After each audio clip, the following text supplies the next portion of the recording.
Brian, when Djax was limited for a good chunk of spring and coming off of that, just how much has he been able to do? And when you're calling on him for a bigger role, how prepared is he to take on that bigger role at this point? Yeah, I think anytime guys, it's a physical game, right? There's going to be injuries. It's part of it, and you got to really coach them to handle the mental adversity of it, but see the opportunity and challenges. And he's really embraced like the time that he had off to focus in on the playbook, just be the best teammate that he could be on the side as well. Really increase some leadership, but he hasn't missed a beat. He's really setting himself up for a great season this year. On the right, Chris. What has Braden done over the last year and a half that he's been here to put himself in a position for some playing time this year?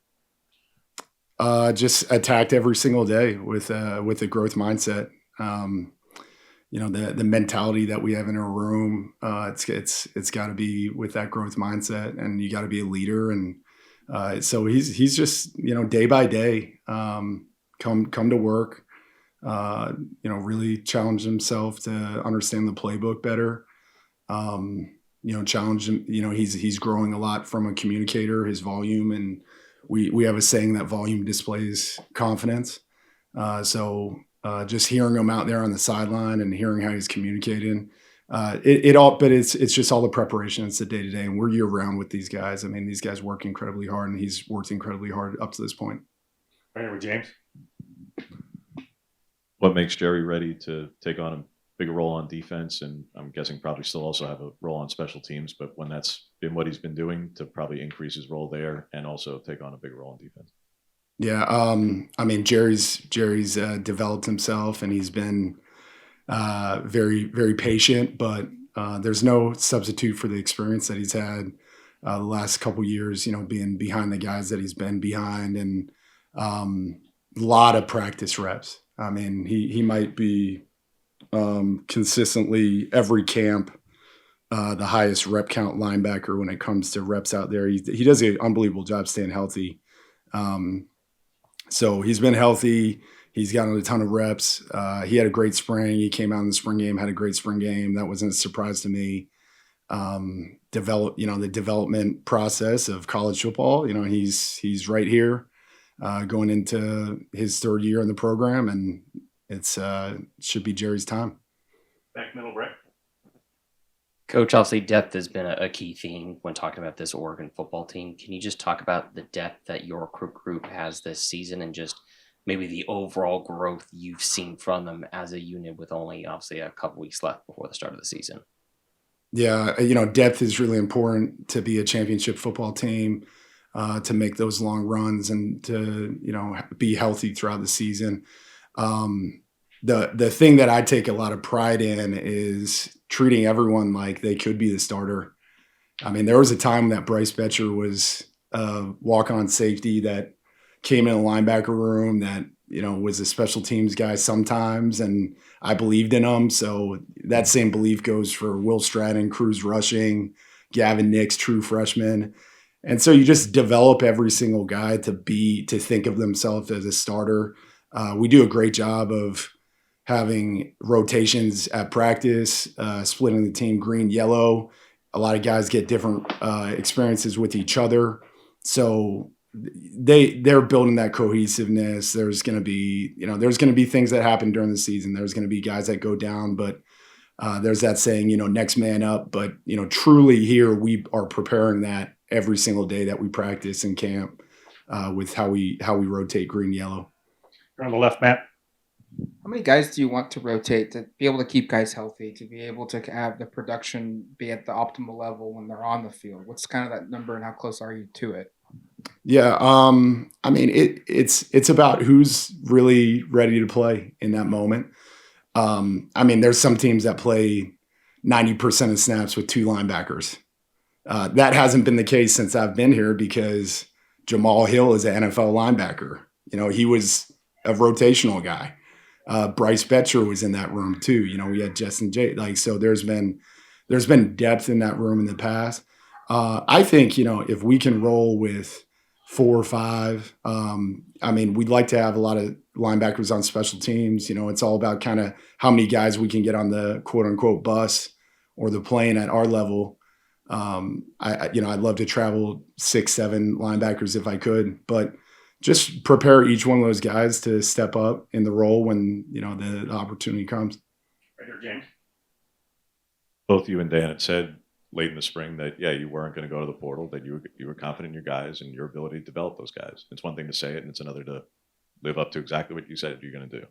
What gave you the confidence? What gives you the confidence that these are the guys that you're committing to them? They committed to you, but you're committing to them, and you're going to put them out there in whatever roles they may have, but you're sticking with your guys. You didn't go out and add somebody else. Yeah, I think it's just the philosophy, and I spoke of this in the spring of this is a position that takes a lot of experience and a lot of leadership and a lot of communication.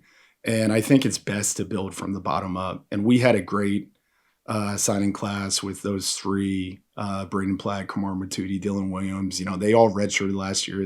We believe in those guys. I mean, we brought them in here, and we feel like the development's been on the upward trend with them. And so it's just build from within philosophy. And when you can do that, do it. Stick to that philosophy.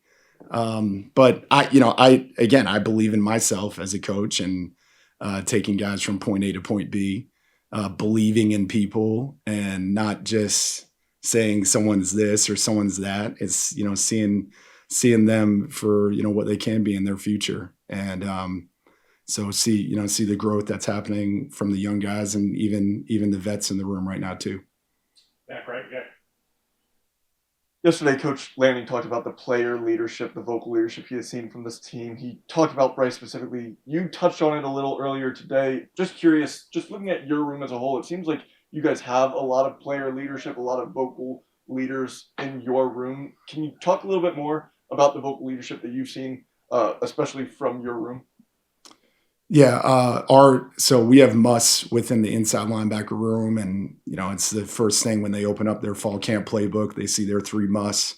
The number one must is to get the defense aligned and adjusted. And so when you're the linebacker on a defense, in a defensive scheme like we run, there's a lot of communication that you have to have with the front, the secondary. So it's a requirement for the job in our room. We're the quarterback of the defense. And so those guys take a lot of pride in that.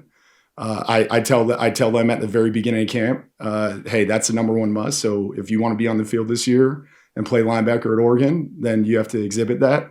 And so they go out there and they do that every single day. But Bryce specifically, him coming back this season, he's been really focused on just the mental part of the game. Being able to see things, anticipate things, being able to communicate things and lead the defense. And he's done a really great job of being able to pick up his communication. In the middle, Tyson. Just with sticking on Bryce, with him 100% focused on football, did that change any of the conversations or the planning or the focus for him this offseason? And obviously with him, the work ethic from when he came here is probably the through line throughout his career. But what have you noticed in the way that maybe he's changed his approach going into this season? Yeah, I think it's clearly like an all-in approach that he's had this year to make this a great run for the 2025 Oregon Ducks football team. And he's so passionate about this program and, wants to do big things this year. So, but he's just been tapping into our relationship as much as he can. And it's extra film sessions. It's phone calls, off hours. Talking about how we're going to lead the defense better, or hey, this is how you could bring a younger guy along a little bit better, or hey, you made this check today. That's kind of rehash it. So he's all in. He's all in focus right now. But I enjoy his passion. I enjoy coming to work every day coaching him. He makes it definitely easy for me. James. Who else has been working at the Green Dot besides Bryce? Yeah, so every practice we have 6 helmets with comms. So, and we have green and yellow, and so there's 3 per green and 3 per yellow. So yeah, when it comes to communication and guys being ready, we're preparing anyone that could possibly have a green dot to have a green dot. It's, what I want to be here at Oregon, right, with the linebackers that come out of here, right, is we have a lot of NFL scouts come and visit us during fall camp. They talk about the interviews that they had with Jeff Bossa, and they talk about how, Jamal Hill is doing second year. And it's just going to become a expectation coming out of Oregon that these guys are really great communicators and really knowledgeable. It's been the linebackers in this system with Coach Lanning. It's just really coming in a form at Oregon now.